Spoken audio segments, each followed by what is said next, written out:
I'm Josh Snider. You're watching Thoughtful Discussions, and I'm here with Paul Seif. Awesome. And what do you do? Oh, Josh, it depends on the day. Tell me all the things. All the things. All the things. I am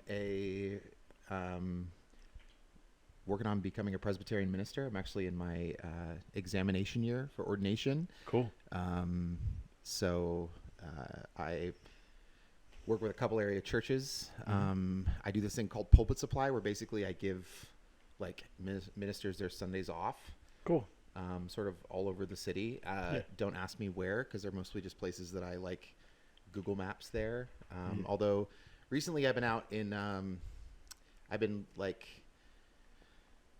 preaching monthly at this church out in Brookline. Cool.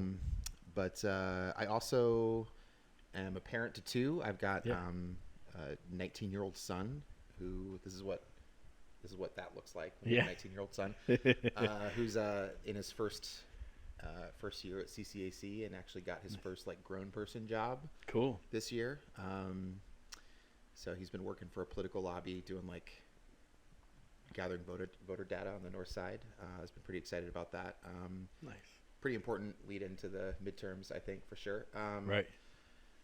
My daughter Quinn is 9.5 and tries everything.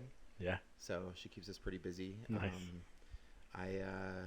On top of ministry stuff, I DJ a bit in the city. Yep. I put on parties.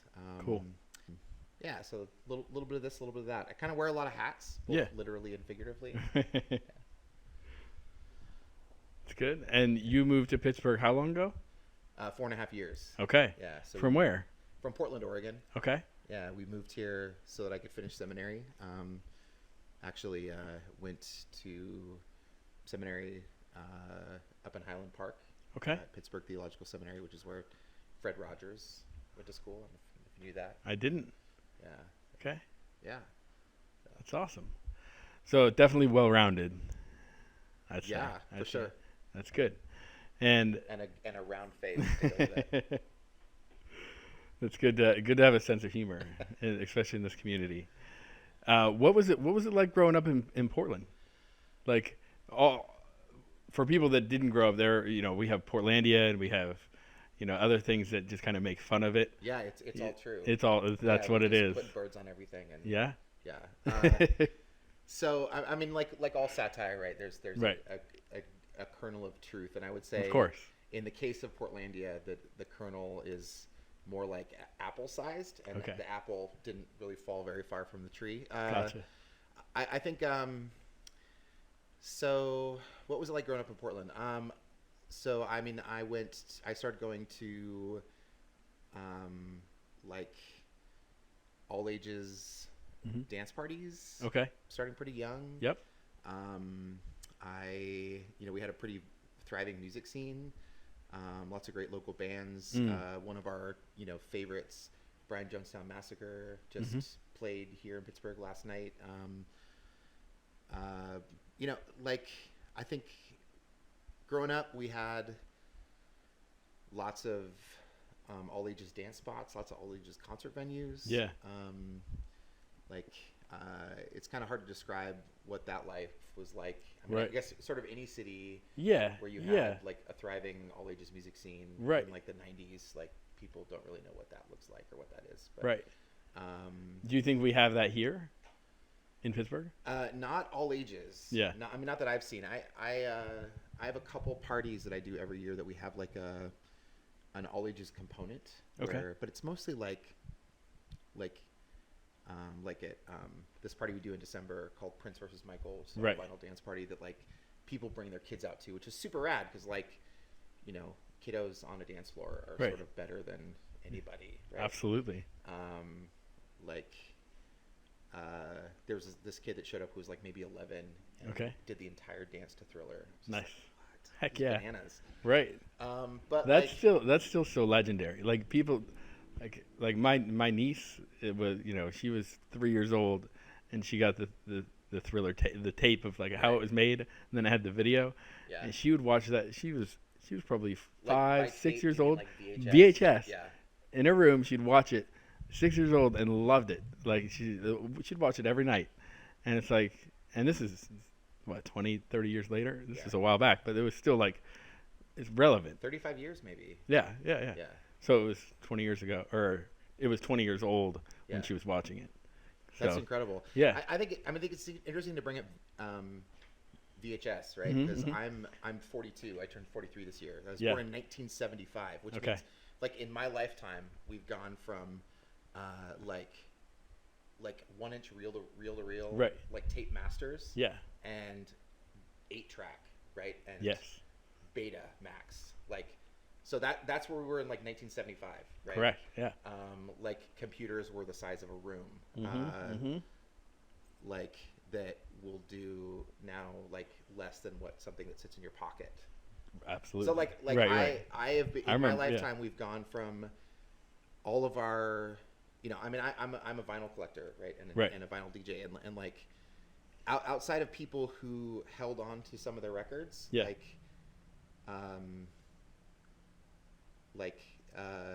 I mean, just in my lifetime, I've gone from like listening to my parents' Beatles and Eagles albums on the 8-track player in their Volkswagen bus, right? Like to growing up with like Stevie Wonder vinyl at home, to seeing like all of our record collections, my own included, go from cassette to vinyl, back to cassette, to CD, to digital, like and I mean the fact that like, I mean I know people who have like literally replaced their entire music collections like over and over and over again, and right. Like you gotta like I gotta have it. Not just gotta be here. I gotta have it here. Thing, right? Yeah. I had that Prince record on record, and now I have to have it on CD, and I have to be able to like download it, and now I have to have it on vinyl again. Now it's on my Spotify. Oh goodness. It is what it is. I get it. Yeah, I have a weird relationship with Spotify, though. I think it's good that you brought that up, because weird things happen when you let the robots pick music, right? Because like the things that the robots choose based on their algorithms or whatever, like oh, you like this Lee Scratch Perry song, you're gonna love the Mighty Mighty Boss Tones. No, like why would I? No, that's I don't know if maybe nobody knows either of those references, and that would be right. Nothing similar about it. It's just for some reason it had a word that it communicated with, and it was like, oh yeah, this thing. I was looking actually. So I used to listen to Pandora a lot, and you thumbs up things and thumbs down things, and after about 6 months, it had me down really well. And I looked there. You can go into settings and you can figure out exactly like what it is you like to listen to, and it was like it was one sentence, and it pegged me so good. It was like melodic hip hop with this and this, if it had like acoustic parts in it or something. Like it was like, and I was like, wow, all of the songs that I like right now are exactly that one thing. And I'm like, all right, well, I guess I'll just keep listening to what they show me next. Sometimes, it would hop around a little bit. It was good. The technology. I mean, if you're just listening to it on vinyl yourself, you're never gonna get that input of like, hey, try this new. This is something different, Yeah, I don't stream at all. Okay. Like at all. Yeah. And that's I think that's a really like Luddite thing to say, but it's not it's not that I don't consume digital music. Right. Like I probably have. Because of the fact that I've had to turn over my music collection so many times, being a child of the 90s, like I probably have thousands of albums in the cloud. Yeah. Like many of which I'll never listen to again, ever. They're just there. Yeah. And I think I sleep better at night knowing that they're there. Of course. Even though. Yeah. But the way that I actually discover new music, which is again a super Luddite way to discover new music. I'm so curious about this. Is I actually check out like new CDs from the library. Okay. And I can tell you they're always in really, really good condition because nobody checks out CDs. I'm surprised they have new CDs in the library, like all the time. They do all the time. So like once every couple weeks, like basically you look at everything that they've ordered in that's a new release from those 2 weeks, and I'll read reviews, and I'll like go online and watch people's like YouTube reviews, or I'll check out, maybe see what Pitchfork might be saying about an album. If something looks interesting, I'll check it out, right? And so I end up ordering like maybe, we'll just say for the sake of conversation, like maybe 7 albums a week, right, from the library. But it's crazy, like it's always like new music roulette, right? Because you never know what it's going to show up, because you've just requested from the library. And so usually by the time I get it, I maybe don't even remember like what it was or why it looked interesting. So it's always kind of a surprise. So I'll check out these, I'll check out music from the library, and I'll like listen to an album on a commute, like if I'm driving my daughter somewhere or whatever. Sure. And if I like it, I'll go out and I'll, kick down the money and buy the record. And so, I mean, I feel like it's a way that I can discover music that causes me, in a time where we're finding ways to be less engaged with sort of like it compels me to actually go out and read what someone wrote. Right. And like consume an entire album that someone made, instead of just like listening to a song that's sort of piped to me somewhere. Right. I'm like holding a physical object that the library actually paid for, so I know that like the artist is getting something, as opposed to like on Spotify where they're getting like $1 per million plays or whatever it is. Right. I mean, unless they're Taylor Swift and can like leverage a better deal, but like, and then since I have like a fixed amount of money that I can actually spend on new music. Because to be honest, most of my money goes to buy records I could spend at parties, which is mostly old stuff. Yeah. Because that's what the kids dig. Like at least at vinyl parties. Yeah. No, I'm into that. Yeah. So like, if I can buy like a cool old, like 70s fusion record, like that's where. But again, I mean, I do buy new music, and I mostly buy it on vinyl. But I buy new music on vinyl that I discovered through the library. Like I had a couple lately that I picked up. Moses Sumney's album A Romanticism. If you haven't listened to it, like check it out. Super rad. This UK band called King Cruel put out a record last year. It's super rad. Awesome. These are both things I discovered through the library, and ended up going out and picking up. And awesome. Yeah, I'll definitely check those out. For music, is there any music in Pittsburgh, like artists or anyone that you've kind of caught on to and you really enjoy? Just curious. Mars Jackson's. Yeah. He's got a great debut record, and the fact that so many people that we know here in town were involved in making that happen, from both the artistic direction, our my good friend RB, and I mean, I love the fact that everybody involved in sort of making it are hometowns, so you can have that sort of hometown pride. Right. We printed the booklets, the lyric book. Yeah, you did. And the insert, and then we shrink wrapped it and put the sticker on top. Was that the first album that you've worked on? Here. No, not actually. It's not. It's the first complete like album. The other stuff we did one for the Scratch and Sniffs, where it was just a piece of paper. It was a 12 by 18 sheet, and we folded it at the 12, so the record showed up on the back, like half of it. And so it was cool because it was just like a regular poster folded, and then had their like the info, like the record cover was on the front, and the info was on the back, and then so that was kind of cool.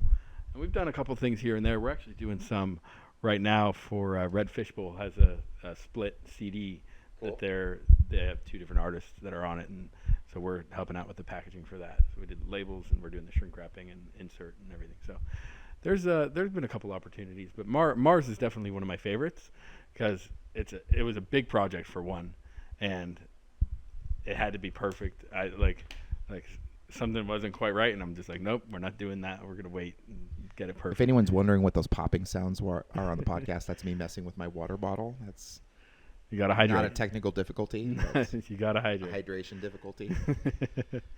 You're good. So you mentioned RB. How do you know RB? Or when did you meet?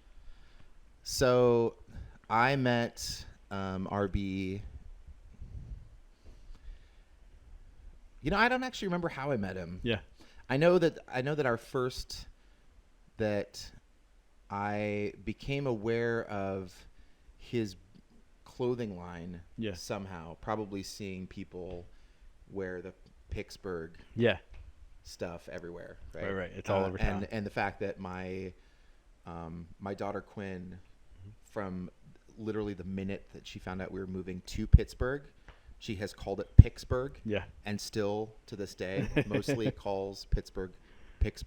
Okay. So, I mean, that probably endeared me to, at very least, his product, and through that, his design aesthetic. Right. But I know that I invited RB to vend to represent his brand at a party that I did with two DJs, Steely Dan and Selecta, maybe 2.5 years ago. Okay. That was a Tribe Called Quest versus De La, nice, like vinyl dance party, and just kind of immediately, I don't know, like RB has this way about him that he's pretty easy to like just fall madly in love with. Like, he's just like the nicest, absolutely, most enthusiastic dude, right? That just so. We've had opportunity to collaborate on a couple things. Cool. Mixed Threads is one of them. Nice. I'll be there, by the way. Great. Yeah, for sure. Flower City. I got a booth. Yep. Yeah.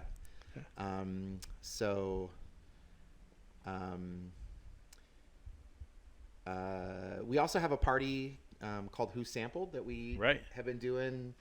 That I think, I mean, that's a party that RB and I were talking about for maybe 6 months before the first one happened, where basically it's kind of a golden and silver age hip hop party that leans really heavy in all of the source material that great hip hop is built from. Awesome.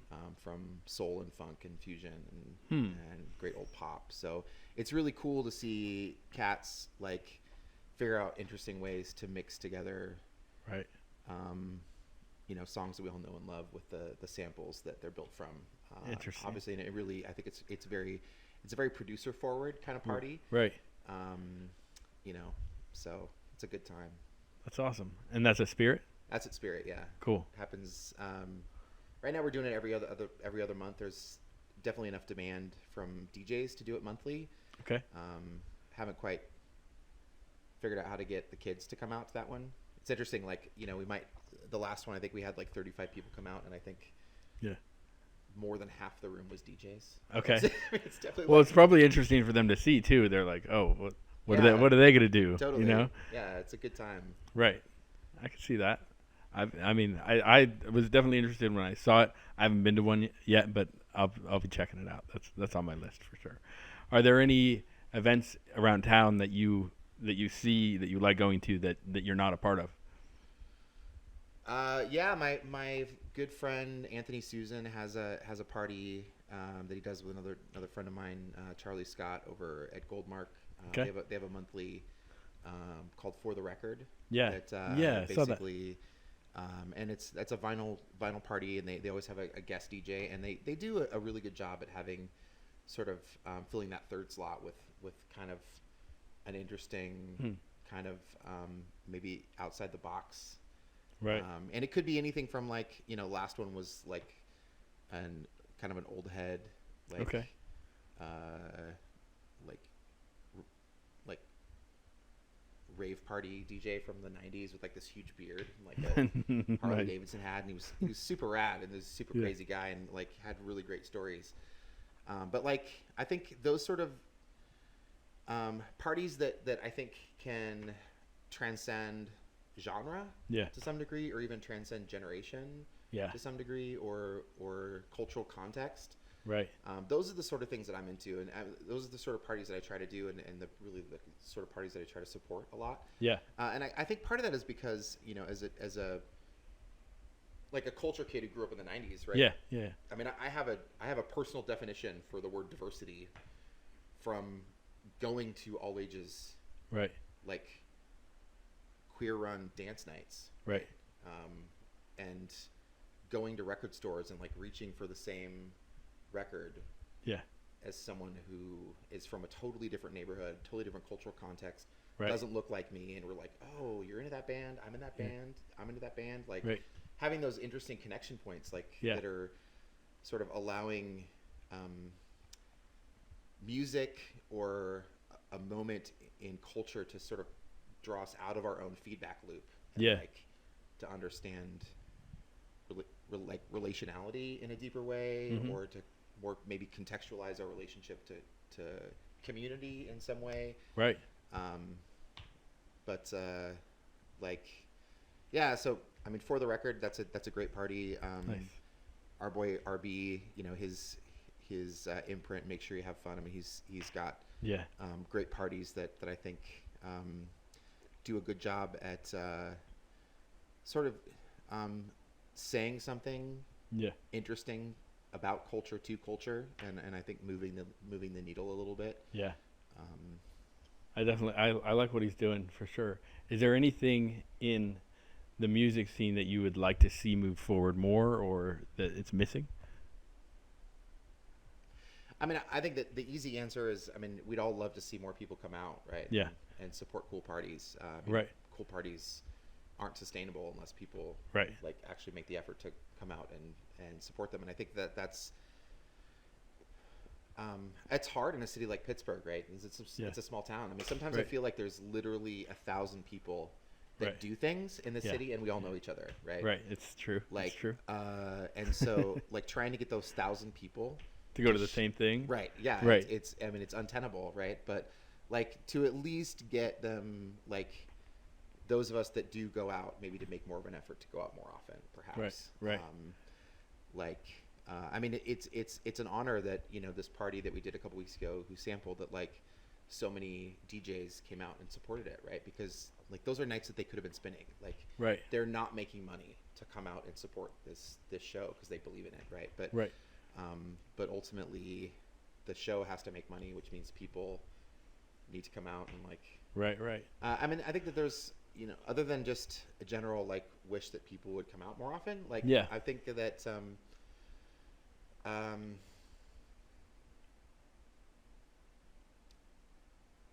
I think that we've got like a cool scene. Yeah, definitely. And I think maybe not everybody knows that there's cool things that happen. Yeah. Right? Like, how do we? Yeah, it's an inviting scene too. Like anyone can show up, and you know, within a couple hours, you're kind of there, and you're in, and you kind of loosen up, and you can dance, and it's a fun crowd. You can dance. Yeah, I could get down there.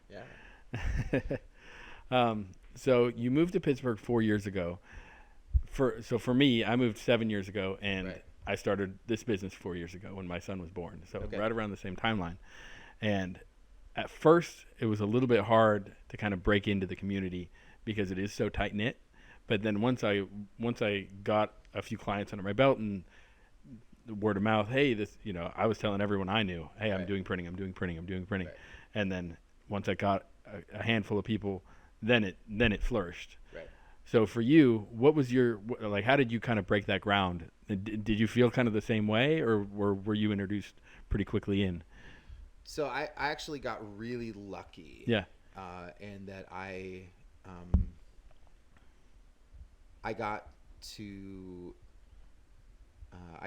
connected with my very, very dear friend, DJ's one of our, you know, I think one of our best DJs in the city, Selecta, whose 45th birthday is happening in a couple days, and I'm going to be picking up the DJs from the airport. I think awesome. Just found out today.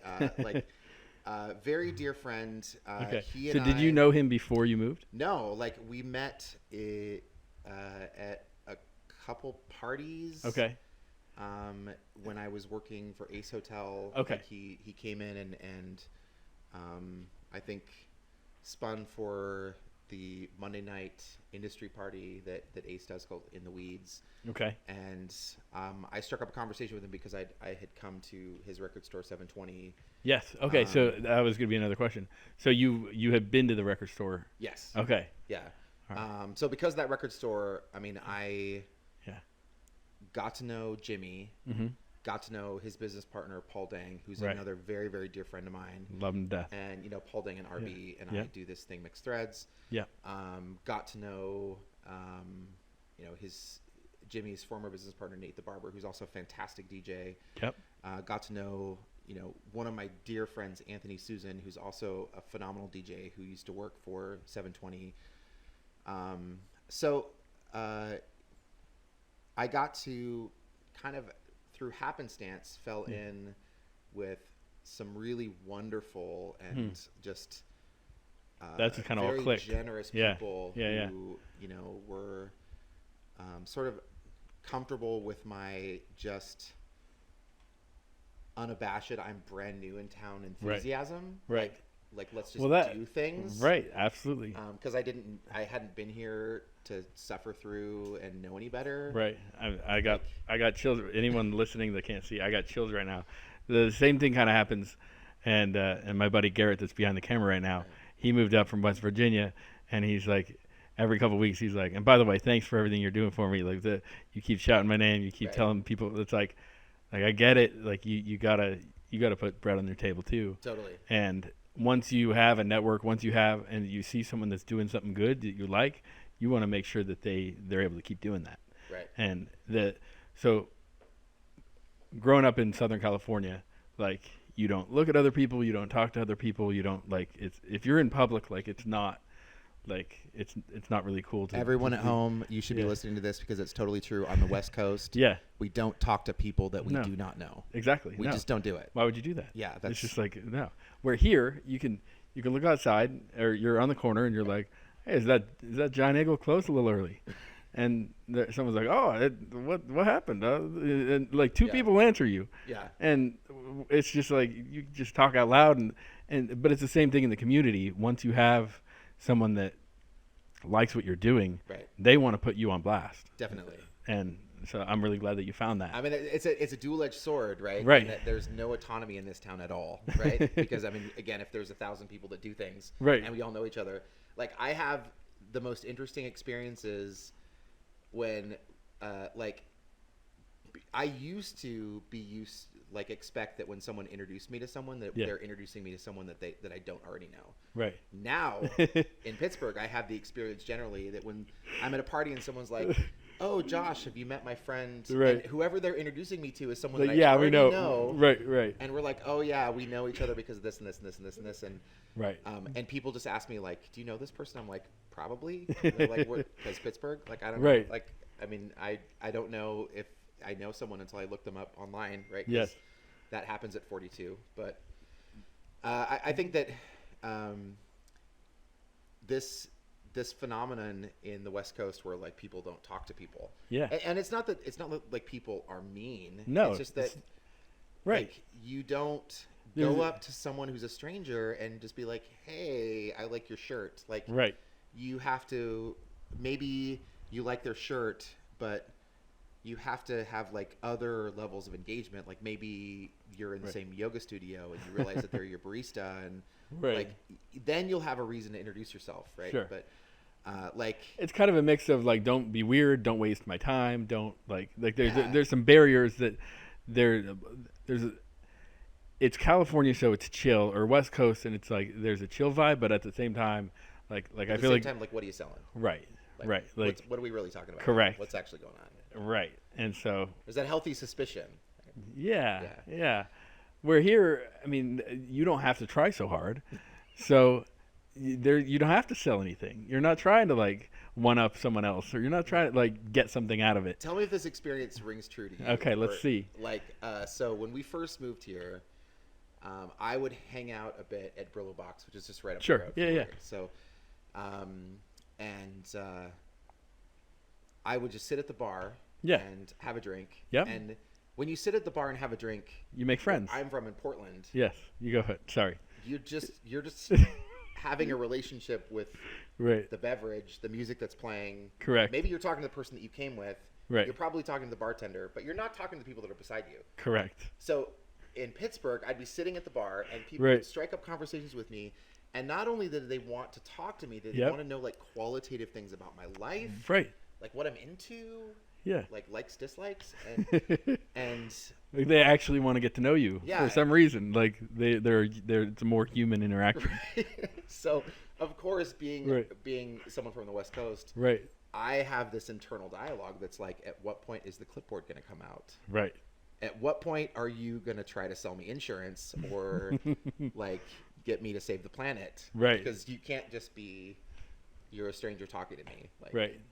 It's a different concept. And I love that. I love that you said that because that rings so true. And I try to tell people, like, someone was like, "Oh, I got to move to LA and get I'm going to take my band there and we're going to get big." And I'm like, I don't know if that's how it works, but go for it. Do your thing.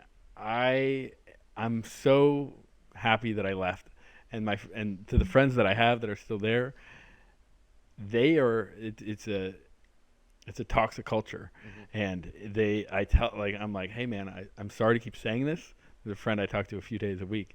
Sorry to keep saying this, but you need to get out of California. Like it sucks there. Why are you doing this to yourself? You're literally you make a ton of money and you have not that much. Like you could have that same amount of money and live for half the price somewhere else and do a lot more with it. So it's just like Southern California is great place to visit, but don't love the place to live. West Coast in general, it's just, and not to talk total trash. There's some people that can do it and love it. San Francisco has a lot of vibe where they are more people trying to connect with each other rather than like tearing at the walls to try to get to the top. Right. So if you could vibe with that, awesome.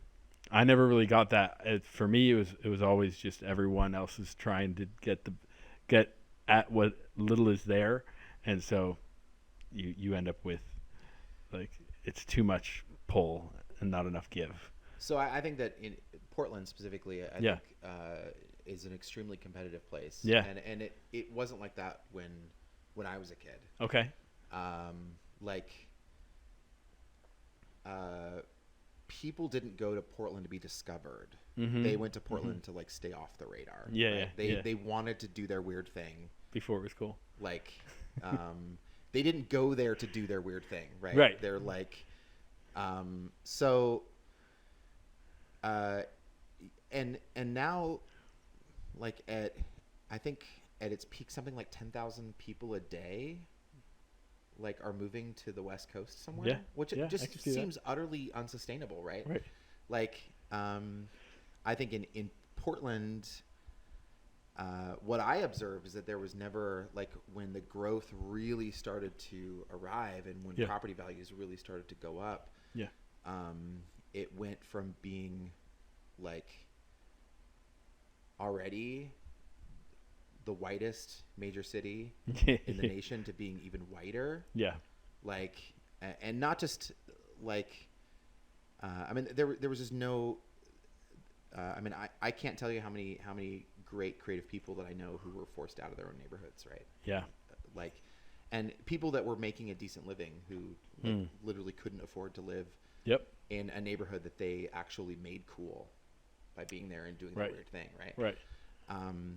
So, like, and you have hot spots like Brooklyn and Bronx that have kind of gone through the same thing over the last couple of years too, right? I mean, I don't know if you know much about that, but like, you know, it's starting to turn over and get, but the things, and that's what happens with gentrification in general. You push the people out that made it what it is. It's happening right now in Lawrenceville for a lot of it. But in most cities, it happens at a slower growth rate. Right. I think the churn in Portland and Seattle and San Francisco specifically is, I can see that, like operates at a breakneck speed where literally, I mean, I go back to Portland at least once a year because all of our family still lives there. Yeah, yeah. And like, people are always asking me like, well, what should I do when I go to Portland? And the first thing I'm thinking is, you know, anything I'm going to tell you to go see is probably not there by the time that you arrive. Wow. Which is totally true. Right. Because like, the developers have figured out how to come into a community and like bring in new businesses within 2 years. Many of those businesses are going to become a vacant space where they can put like a Whole Foods. And so they'll like bring a new business, but then they'll like that business will get replaced and they'll do like condos, and then that condo community will get expanded and become a bigger condo community. And it's just like development has just figured out how to keep redeveloping like the same square footage over and over and over again. Right. Which from a financial standpoint makes so much more sense than just like selling a house, right? Right. Because like if you've sold a house, you can just sell it once. But if you can figure out how to like but it's easier to get to, you just go inch by inch. Right. To the city. You're like, hey, I want to put this thing here. It'll be good. Right. And then you're there, and then you're like, oh, I want to do this now. And, right. And, oh, well, that's not that much worse. Sure. Right. Okay. Like, we've already got a Starbucks. Why not, have 3? Right. Like, that's not weird, right? Not weird at all. They're all sustained, right? Sure. Yeah. No, everyone loves it. Yeah. That's interesting. Well, to take this episode from being we hate the West Coast, because that's not exactly where I want to go with it. Love my friends on the West Coast. Love family, I do friends. not hate the West Coast. Correct. I don't hate it. Yeah. I just hate living there. I'm thankful that I don't live there anymore. Correct. Sure. Correct. So to bring ourselves out of that little to get little tangent there. Let's get off the complain wagon. Right. Yeah. That's So tell me about. So when did you start DJing? Like, what got you interested? And you're like, there's a peak between when you're like, oh, I'm going to listen to music. I'm really interested in music. Is there a point where you're like, I got to show my friends this all the time? And you're like, well, I might as well just DJ. Like that's how I think it escalates in my head. I mostly, I think that I mostly started DJing so that I could have an excuse to buy more records. Yeah. Okay. All right. I think my wife would still say that that's largely true. I think. Like, why are you still doing this? I just like buying records. Well, I mean, sometimes we do make money. Like, well, yeah. I have some parties that have made some money. Sure. Like, I think, but when I first got into it, I think, yeah, it was just simply. I think it makes logical sense to, if you can turn something that you're already spending money on into a tax write-off. Right. Yeah, it's necessary. Sure. Yeah. Like, make it something. Okay, I got it. If I'm already spending the money on records, right, then like at least I'm opening up the opportunity or the potential that I might monetize that. Sure. I like that. In some way. Yeah, I like that. So what age were you when you started that you said, I'm going to do this, I'm going to DJ? I think that the first time that I DJ'd a party, I think I was maybe, I don't know, 23 or so. Okay.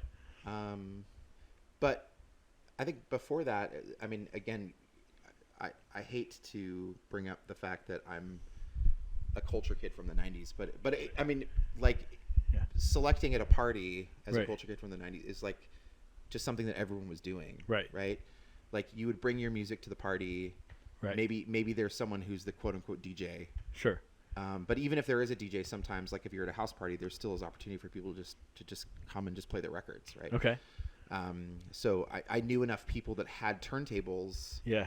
Like, and had a turntable at home. Right. Had music. And there's a difference between having a turntable, home turntable, and like one that you DJ with. Definitely. Right. Yeah. So I because everyone had one at home back then. Well, this was,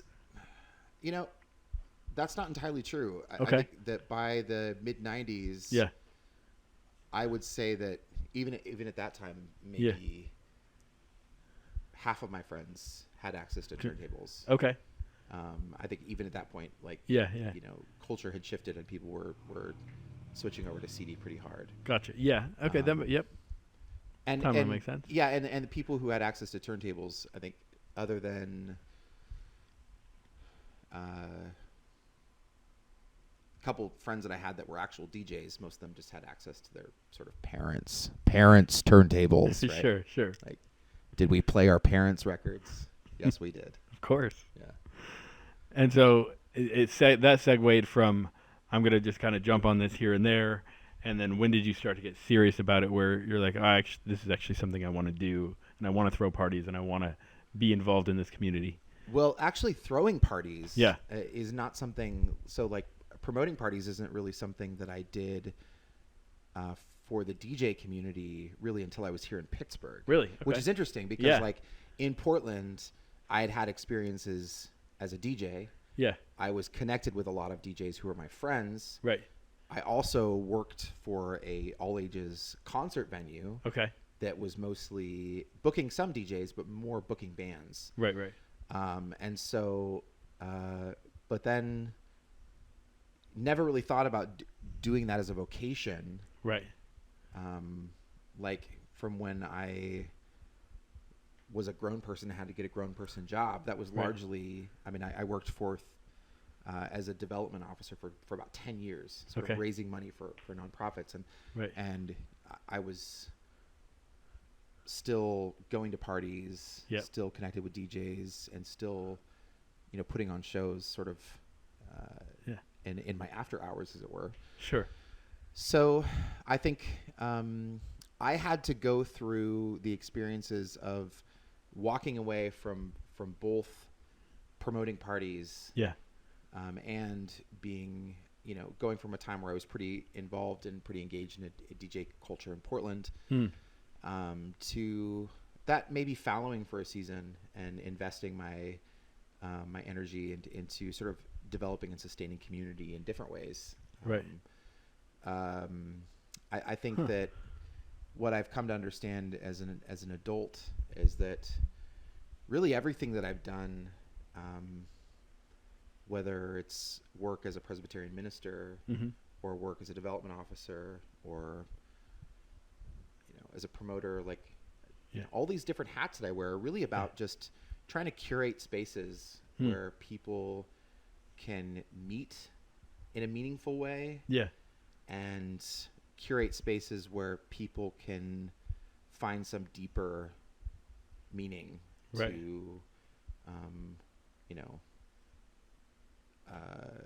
their lives, shared context, deeper way to engage a community, deeper ways to get involved in our neighborhood, deeper ways to show care for the world. Like, I think it's all about sort of trying to, like, allow music to, instead of being something that we escape into, sort of that we allow music or an experience to ground us and bring us into a moment where we're encountering people and having this shared experience. Is that a really no, I 90s love culture kid thing to say? No. I love that. Actually, I think like last year I was writing something where I was saying that, the escapism, I wish that we could have a culture where we go to a party and no one there was trying to escape, that everyone loved what they were doing and loved themselves so much that they connected on a different level. They're not there to try to get on a level where they can start to enjoy themselves, but they're already enjoying themselves. And so like if I could have anything for the culture, for the people, it'd be that. Where people are already happy with who they are and what they're doing. Instead of trying to escape a life, trying to engage a life more fully. Exactly. Maybe, or engage a relationship more fully. Absolutely. Yeah, I think that that is spot on. I think that it's different from the way that most people think of music as entertainment. Right. But I think that's like the wonder of narrative and the wonder of art and the wonder of melody is that these are things that we encounter with our bodies, that someone made with their body, like as a whole person, like whether you're sitting down like solo mission on a keyboard or like whether you're writing something or painting something, that you're sort of you're taking your experience set, you're reflecting on that, you're processing on your life, and through the lens of who you are, you're putting something out into the world, and the fact that we just think of that as something that we can consume in order to escape Right. our reality is a weird way of thinking. It's like someone had to fully engage their reality to make this piece of beauty. Right. And somehow we're just going to take that and like reduce it to our like YouTube playlist and like right. I don't know. It's a weird relationship to art. It is. It is. Yeah. I mean, especially if we think that art, like in its truest form, is speaking truth to power in some way, or like reclaiming space in some way, or like, you know, like trying to evoke some sort of a deeper interpretive lens. Right. If there was one characteristic that you would, and I mean this as you know, from a religious standpoint, music standpoint, whatever it is, what would one characteristic that you would hope that other people could have more in their life, like that would make the whole community better? I'm curious about that. Wow. Yeah. Let me get that one more time, just to make sure that. Okay. For the kids in the back. Sure. And this old give guy. me one characteristic Okay. that you think would help grow the community. That just everyone. Just if everyone practiced this one thing and got a little bit better at this one thing. So I think I'm just going to steal a little bit from you, because I Okay. think you were getting into it a little bit. Sure, I think sure. it comes down to self-love. Yeah. Right. Okay. That like if I actually That's think good. that there's something that I'm doing, in order for me to believe that there's something that I'm doing. Yeah. That's worth people's time. Yeah. I have to believe that I'm worth people's time, right? Absolutely. Because everything we do is relational. Sure. Everything you do as a print shop owner is relational. Right. You know, I think that Absolutely. the more that I love, that I recognize that there's something in me that is beautiful, that I can somehow, like as a human person, that I can interpret my world and have something to say about what I'm seeing, and Right.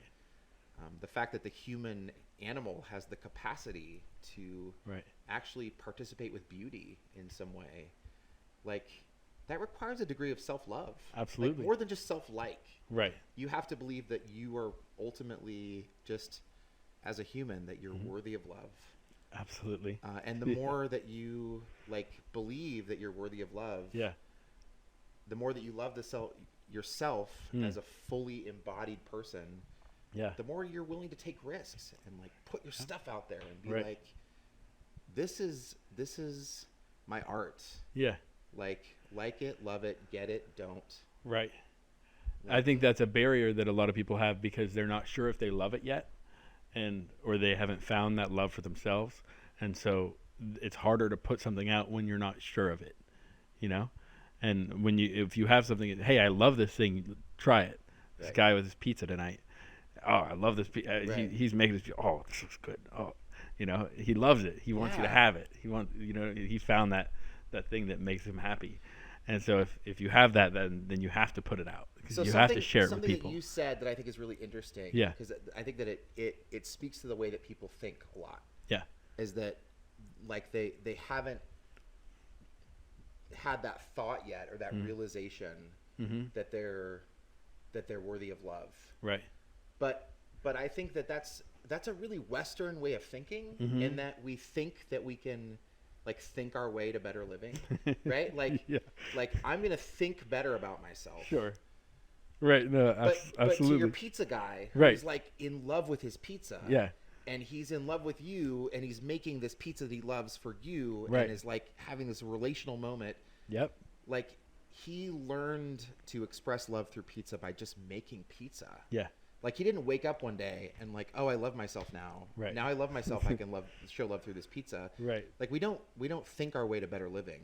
Like it's through practice. It's through like in order to love myself. Yeah. And to love my art and to love my vocation, I have to do those things. Yeah. Right. I have to like show myself care. I have to take the time to take walks when I need to. Right.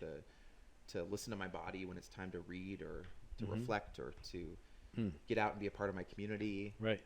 If I want to like learn to show love as a DJ or a promoter, Yeah.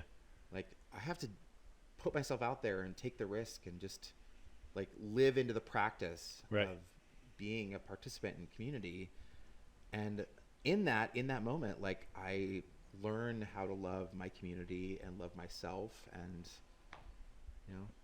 yeah, I don't know. I mean, I think there's maybe some nugget of something in there. There's a few. Okay. I think I like that. That was good. If I was going to say patient, so it's different because I was thinking, well, if there's anything that could grow the community, and you're spot on 1,000%, but my answer would have been patience. Okay. So, and that's patience with yourself and patience with other people, because I think I see too much of, and that might still be some Southern California where people want things too quick, and they're like, or it might be my industry where people, what do you mean you can't do it right now? But I think in general, you're in traffic, or you're doing your thing and you're hoping that it could go by quicker, or right. You're in a relationship, or you're whatever that might be, and you just want something to happen before it's ready. And so I think if there's some level of growth in taking a step back, taking a breath, breathing, patience. But what if we're talking about the same thing? Okay, I'm curious. Yeah. Like, I mean, I think that maybe like peace and patience. Yeah. And like listening, like maybe these are just like love's love languages. Correct. Like I show you love and show me love by being patient with you, right? And expecting you to be patient with me. Correct. Like it's a way that we show our children love, right? Like Absolutely. we allow them to be who they are, right? And we don't expect them to be other than they are, right? Right. In the same way that we show love and show value to one another by listening. Correct. Like to everybody listening to this, you know, we don't listen. Like there's no valuation in our culture on listening, right? We prioritize speaking over listening. Sure. But listening is really the way that love shows it loves. Yeah. Speaking can never really do that, right? Yeah. So I don't know. I mean, I think that this is maybe me like saying I agree with you plus more words. Yeah. No, I get where you're coming from. I see where you're at. It's someone said a while back, they said, my son, his name is Shark, he's 4 years old. Okay. And they're like, you're so patient with him. Like how, and that's probably one of my attributes that I think that I tried. I'm not always perfect with it, but I try my best to work towards that. And I'm like, he's my kid. Like, why wouldn't if I was going to give my patience to anyone, why wouldn't it be him? Like, and it's hard. He's 4, he was 3, he was 2. Like those are hard ages that you're like, yeah, for sure. They test you, and they want to hurt you, and they want to throw a hamburger in your face and like see what happens, and all that. They're tiny, and you want to not be so nice, but you're patient. You take a breath, and you're able to. Do you see a relationship in your life? Yeah. And your experiences as a parent, in your capacity to listen to Shark. Yeah. And your capacity to listen and be patient with yourself. Absolutely. How are those related? I think that this is a rhetorical question. Yeah. No, I think that you're hoping to get it from other people. Right. And so by putting it out there, you're hoping that you can get it back. That would be my answer for that. Okay. So, and knowing full well that it's probably not going to happen, especially with the 3-year-old, but even with the other people, it's probably not going to happen. But if I can give it to you, and that's something that not a lot of people can give, then that's something that I have value, some way that I can show value that other people might not be able to. Definitely. And I can see where you're going with that, in that, like, and you offered a very important caveat that, like, if you put something out that if you're putting out something positive, you're hopefully increasing the potential of something positive, just sort of being out there. Sure. And it might come back your way. And, and as a parent, by listening and being patient, you might be modeling that and get more listening and patience. Absolutely. But I think there's also the fact that you have to have a modicum of patience in yourself in order to be able to extend that and show that and practice that. Absolutely. And so I think that I think that when we increase our own ability to love self, Mm-hmm. and the only way we do that is by showing love to others, right? Right. Because like when I show welcome and love and hospitality Right. to all of you, there's parts of me that I'm showing love and welcome and hospitality to at the same time. Absolutely. So like as I'm growing in my capacity to love and listen and grow and be grounded and be patient and just sort of trying to be like a good dude in the world. Right. Like I think that I'm like through practicing that, I'm like learning how to love me. And as I do, I'm learning how to take more risks and put myself out there more and be more present in my community and with my family. And you know, it's none of it's easy, right? I think that most of us go to art because we're trying to figure out how to love ourselves, and so we're trying to put something of beauty out there in the world that can be sort of evidence that there's something to this human animal that's really worth loving. Yeah. So I guess we're all trying to get there. Yeah. I love it. Well, where could we find you? Do you have an online presence? You can find me on Instagram. Paul James Seif loves you. Okay. Talking Nice. about love. Yep. It's a nice little unplanned tie-in there. Sure. I promote parties under the brand Vinyl Dept, which I've probably invited everyone who's listening to at least something. Yeah. Whether it be, you know, Prince versus Michael or Who Sampled or my, you know, monthly DJ brunch and vinyl pop-up that happens at Spirit last Saturday of every month. Cool. Yeah, like I'm also really easy to find on the Face Place if people like use that contraption. Right. Because I'm the only Paul Seif that Okay. you will find anywhere in the vicinity of Pittsburgh. Okay. How do you spell that? Seif. Okay. Cool. Well, definitely check them out, and make sure on this video, feel free to comment, like, share, and follow us. Subscribe, and we'll see you next week. This has been Thoughtful Discussions. Thanks for listening. Yeah. Thanks for listening. Go Pittsburgh. Go Pittsburgh.